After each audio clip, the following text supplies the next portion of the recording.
Welcome back. It is Thursday, September 12th in the MLB. 3 picks on the way. It's Austin joined by Logan. Let's recap yesterday. Another winning day for us, 3-2. I'm wearing my Giants jersey. Shout out them. Giants Brewers over 7, the easiest over full game that you could have taken as the Giants poured it on. They had 8 within the first 2 innings. We had Cubs team total over 3.5. Bobby Miller continues to be bad.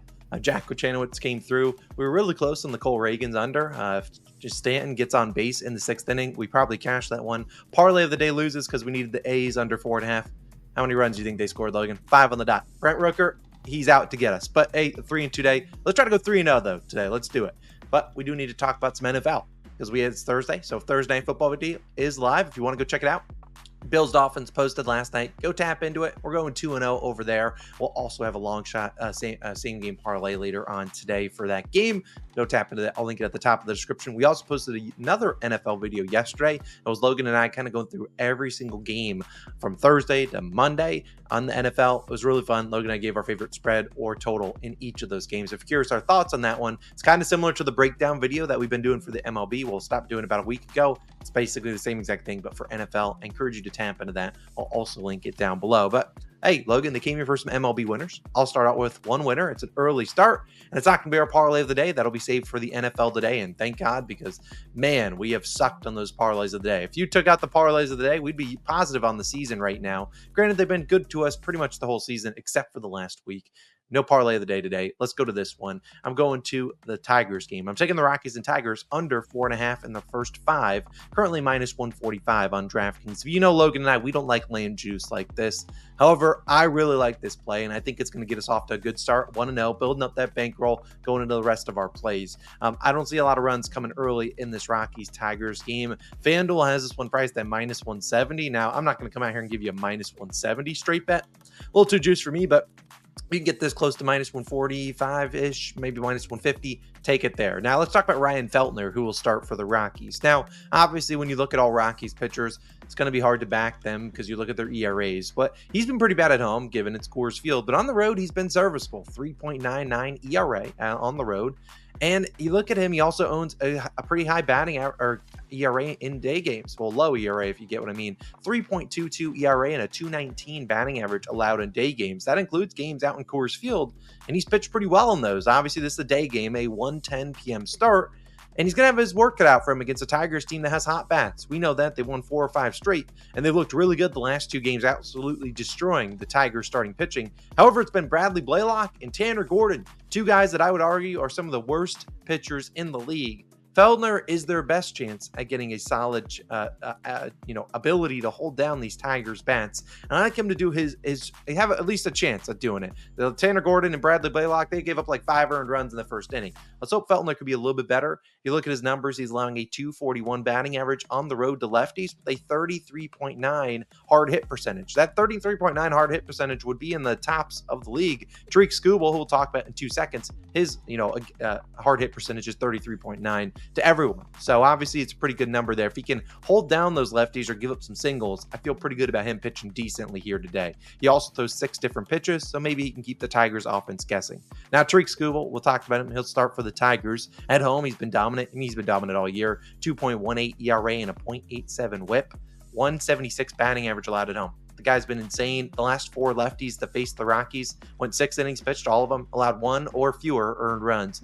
Hopefully, Skubal can keep that streak going today. My luck is that he'll get tagged for 3 or 4 here, and we'll be in shambles. But the Rockies, we know they've really struggled against lefties. They've struggled on the road. And I think that this guy can go out there, Tariq Skubal, and hold him down. Hopefully, he can hold him to 0. That'd be pretty dope. But if he doesn't, gives them 1 or 2, I'll live with it. Tigers have won the first 2 in this series. You never know in that 3rd day game if you get their normal lineup, or maybe you give some guys days off. Could happen. The Tigers don't have another day off until next Thursday, so they got to play 7 straight days, and they got a big series coming against the Orioles tomorrow, and then they have the Royals right after that. 2 big series for them. We're trying to fight into the playoff position. I like this Tigers and Rockies under 4.5 as my first pick of the day. But Logan, throwing it to you. You had a sweat-free winner yesterday. Try to deliver another one. Yeah, for today's pick, I have a first 5 run line pick, and I'm taking the Guardians on the first 5 innings run line, -0.5, minus 106 odds on FanDuel is your best value. So again, remember how first 5 run line works. They have to be leading by 1 or more through 5 innings to cash this bet. If you want to take at worse odds the first 5 money line, you can do that, but there's really not a whole lot of value there. I saw it in the minus 150 range. I don't like it there. I'd rather just lay the first 5 run line. Now, the reason I'm not picking the Guardians full game is there's something suspect about this one. When I see such a juiced first 5 money line, and then the full game, to me, the better team, which is the Guardians, are less juiced on the full game run line or money line. Yeah, that has me scratching my head. But after looking at this one, it makes sense. Their bullpen is pretty taxed, and maybe you see some late innings runs from the Rays there, and that's how the game finishes out. But I like the Guardians to be leading by 1 or more through 5 innings in this one, because we'll talk about starting pitcher versus starting pitcher. Gavin Williams starts for the Guardians, 5.25 ERA and a 1.37 WHIP for Gavin Williams. Williams faced the Rays in July, went 5 innings, pitched 1 earned run. I believe he got 2 runs were on his name, but only 1 of them was earned. I mean, solid start for Gavin Williams, but recently, coming off a terrible start. Only 2/3 of an inning, 5 earned runs, disaster class against LA. We need better. We demand better from Gavin today. I think today's a bounce back outing against the Rays team, an offense that's 25th in strikeouts per game on the road. Why do I bring that up? Because Gavin Williams he's a strikeout dependent pitcher. He's best when he's getting the strikeouts. He's got a 6.5 K prop today, which I believe he's under in 6 straight. So you do like to see that ticked up there. And, in his last 2 great starts, he's had 6 Ks in each of them. So it really is like a magic number for Gavin Williams. If he's getting 6 strikeouts, he's dealing. But if he's not getting the strikeouts, well, then he's hosting BP. That's why you see his ERA at 5. I mean, it is a little bit inflated from that last start. But he's a good strikeout pitcher, 60th percentile in K percentage. Again, I like his matchup against the Rays team that I've seen turn into a swing and miss lineup several times throughout the year. Last 14 days versus righties, Tampa Bay 19th in batting average, 22nd in OPS, 20th in WRC+. This is a back-of-the-pack offense, and especially back-of-the-pack offense against righties. They're just not consistent. Yes, they'll have their outbursts every now and then, but it's not a consistent offense.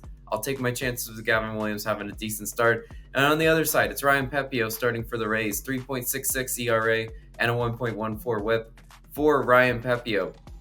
Now, if you're looking at Ryan Pepiot on the slate, either you're in or you're out on him. I'm out. I declared that before the season started. I said I'm not a Pepiot guy. I believe the books have a lot of respect for him for not a whole lot of reason.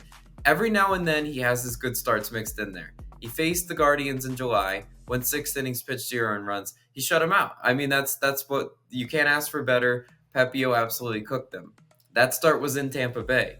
On the season, the Guardians' offense is completely different home and road. They're only hitting 232 on the road compared to 247 at home. Now, that might not seem like a huge difference. It's not like they're hitting like 300 at home. But over the course of the season, that is a pretty big difference. And I guarantee you, just the eyeball test, this Guardians offense looks a whole lot more motivated and fired up playing at home. Sometimes they just look damn lifeless on the road.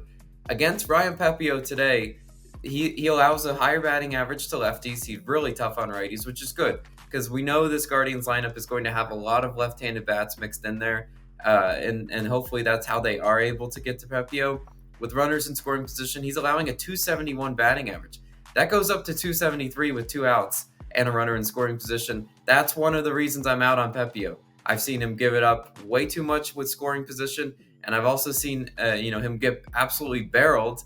The Guardians team puts the ball in play like no other. They don't really strike out all that much. Pepiot is a strikeout-dependent right-handed pitcher, and Pepiot struggles with barrel percentage, like I was saying, 19th percentile in barrel percentage. Ground ball percentage, only 15th percentile. So those two, you're really flirting with danger against the Guardians with those 2 stats. Pepiot also has allowed a home run in 4 straight starts. That's what I love to see. Pepiot always makes mistake pitches. Make one right over the middle of the plate. Give me a 2 or 3 run home run, Guardians. I would absolutely love that. Last 14 days versus righties, Guardians 11th in batting average, 14th in OPS, 13th in WRC+. Flirting with middle of the pack stats there for the Guardians against righties. I still trust them today. I trust them against Pepiot, and I do believe they'll be leading through 5 innings in this one. I love that as my favorite pick of the day. But Austin, you got another one. Where you go?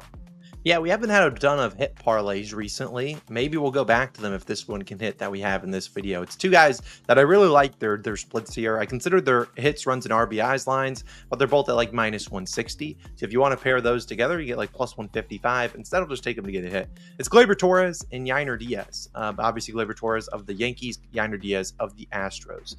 This is about -125 on DraftKings. Not too bad. It is about -124 on FanDuel, so you get maybe 1 cent of value better, but we know FanDuel, they don't give you insurance. If one of these guys isn't in the lineup and they pinch hit, you're screwed over there, whereas on DraftKings, you'll get your money back if that's the case. But let's talk about Yainer Diaz first. I like his matchup versus Mitch Spence. Spence is allowing 265 batting average to right-handed batters, and Yainer is hitting really well against righties. He's hitting 307. He's hitting 327 in general at home.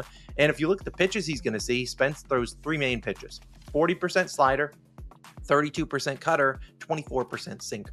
If you look at Yainer versus right-handed pitchers this year, he's hitting 322 off the slider, 300 off the cutter, 406 off the sinker. Yainer is an ideal hit parlay guy. We talk about Trey Turner all the time. He doesn't walk. Well, hey, Yainer Diaz is right in there. 5th percentile in walk percentage, 95th percentile in expected batting average. So a guy that knows where to put the ball. It's not like he's hitting for power, hitting for home runs every time he's at the plate. He typically comes up with guys on base. Think about guys in front of him. Yordan Alvarez. Sometimes teams don't want to pitch to him. They'll say, hey, we'll go pitch to Yainer Diaz. And he's been making teams pay all year long. He might get bumped up in the lineup today. Jose Altuve did leave yesterday early, so we'll see how they rotate that lineup around. I really do like Yainer Diaz, though, to get a hit against Mr. Mitch Spence. On the other side, we need Gleyber to come through. Gleyber's coming off a hitless game, and yes, if you backed him, I'm sorry, he didn't really honestly deserve to go hitless. His first 2 ABs, he struck out to Cole Reagans. Thanks for that. But then later in the game, he had a 560 and a 610 expected batting average lineout. So he probably should have had a hit yesterday. One of those two should drop, but no, he got unlucky, and that snapped his 11-game hit streak. But in this month of September, he's batting 366, and today he'll face Cooper Criswell, the guy we've talked about. I don't really think Cooper's all that good. And while if you look at their splits, I think he's 0-for-3 against Cooper Criswell, which just means he's due. And if you look at Cooper, giving up a 288 batting average to righties, Gleyber's going to see the sinker about 41% from Cooper Criswell, while he's batting 429 off righty sinkers this year, and he's batting 243 off righty sweepers, which is the other pitch that Cooper will throw his way. But Cooper's not a big swing and miss guy. He doesn't get those, so I think Gleyber will have plenty of opportunities to get the barrel on the ball. Just comes down to, can he find where the defense isn't? We know the Red Sox defense has been pretty suspect all season long. Hopefully Gleyber isn't accounted for an error here. I really think he can come through. Both these guys should be at the top of their lineups. Gleyber's typically lead off. Yainer's typically in that 3 or 4 spot, depending on what they do. If Altuve misses today, I like these two to get a hit today. We'll see if this hit parlay can cash, and if it does, we'll probably have one for the parlay of the day on Friday. So those are our 3 picks. Going to keep it short and simple. I got it's Rockies Tigers under 4.5 first 5. Logan's got the Guardians first 5 run line, and we have the obviously Gleyber Torres and Yainer Diaz hit parlay. Let's go 3-0. Let's have a sweep. We'll certainly do one, and then we'll continue it tomorrow, hopefully on Friday, with some more picks. And like I said at the top of the show, 2 other NFL videos. If you want to tap into them, I'll have the Bills and Dolphins right here, and then our NFL Week 2 best bets. You tap into both of those. We really like how the videos turned out. Hopefully you enjoy them. Hit that like, subscribe. We'll see you guys tomorrow. Peace.